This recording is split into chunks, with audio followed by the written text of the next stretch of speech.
আসসালামু আলাইকুম, সবাই কেমন আছেন? বগুড়ার গ্রামীণ জীবন থেকে নতুন একটা পেজে আমি ভিডিও আপলোড দিই। আপনাদের যারা নতুন রান্না করতে পারেন না, আবার নতুন সংসার জীবন শুরু করছেন, তাদের জন্য এই ভিডিও। খুব সহজে আমি রান্নার ভিডিওটা শেয়ার করছি।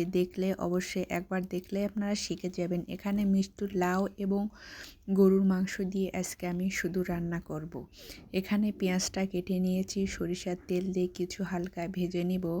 ভেজে নিয়ে তারপরে এখানে সরিষার তেল দিয়ে ভেজে নিচ্ছি দেখে এরকম একটু হালকা হালকা করে ফেনা ফেনা হচ্ছে। এটা কোনো ব্যাপার না, যারা সরিষার তেল দিয়ে রান্না করবেন এরকম ফেনা ফেনা হবে, আর যারা সয়াবিন তেল দিয়ে রান্না করবেন এরকম কখনো ফেনা ফেনা হবে না।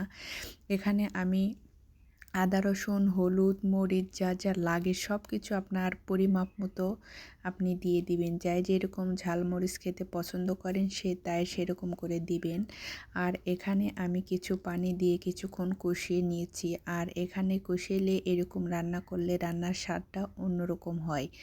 আর এখানে আমি গরুর মাংসটা ধুয়ে কিছুক্ষণ পানি নিংড়ে তারপর আমি এখানে দিয়ে দেব। এখানে কিছুক্ষণ ভালোভাবে কষিয়ে নিব। আপনি কোনো তরকারি রান্না করার সময় যত কষাবেন সেত রান্নাটা ভালো হবে খেতে।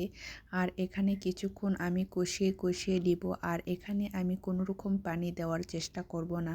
মাংসের ভিতর যা পানি আছে এক্সট্রা শক্ত পানি বের হয়ে এসেছে। বগুড়ার মানুষ মাটির চুলাতে বেশি রান্না করে, সেজন্য আমি মাটির চুলায় রান্নায় ভিডিও করতেছি। এখানে মাটির চুলায় রান্না করতেছি দেখে অনেক ধোঁয়া হয়েছে। আর আগে মিষ্টি লাউ কেটে রেখে দিয়েছিলাম, সেগুলো কিছুক্ষণ কষিয়ে নেওয়ার ফলে আমি এগুলো দিয়ে দিলাম। এখানে কিছুক্ষণ দিয়ে আর কিছুক্ষণ কষাবো, আর একটু হালকা করে কিছু পানি দিব। পানি দিয়ে কষাতে কষাতে মিষ্টি লাউটা অনেকটা নরম হয়ে যাবে। এরকম করে রান্না করলে রান্না খুবই ভালো লাগে। আর যারা রান্না করতে একদমই পারেন না, নতুন রান্না করতে চাচ্ছেন, তাহলে আমার ভিডিওটা অবশ্যই ফলো করবেন।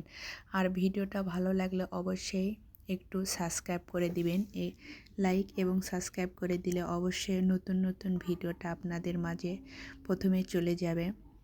এখানে কিছুক্ষণ কষিয়ে নেওয়ার ফলে আমি একটু আরও ঝোলের পানি দিয়ে দিলাম। আর এখানে আরও কিছুক্ষণ আমি জাল দিয়ে নিচ্ছি। আমার তরকারিটা একদম শেষের পর্যায়ে চলে এসেছে। আমার তরকারিটা কেমন লাগতেছে রান্না, অবশ্যই ভিডিওটা ভালো লাগলে এবং অবশ্যই সাবস্ক্রাইব করে দিতে একদম ভুলবেন না। আর এখানে আমি গরুর মাংস দিয়ে মিষ্টি লাউ রান্না করেছি, খুব সুন্দর একটা গন্ধ আসতেছে।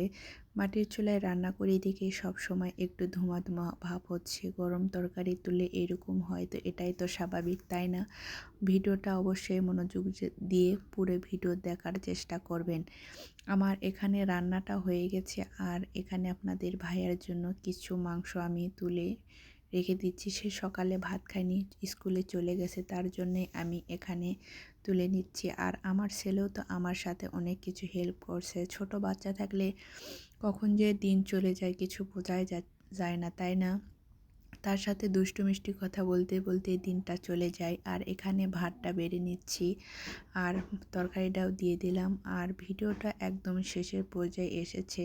আমার ভিডিও কেমন লাগছে অবশ্যই একটু লাইক এবং সাবস্ক্রাইব করতে একদম ভুলবে না।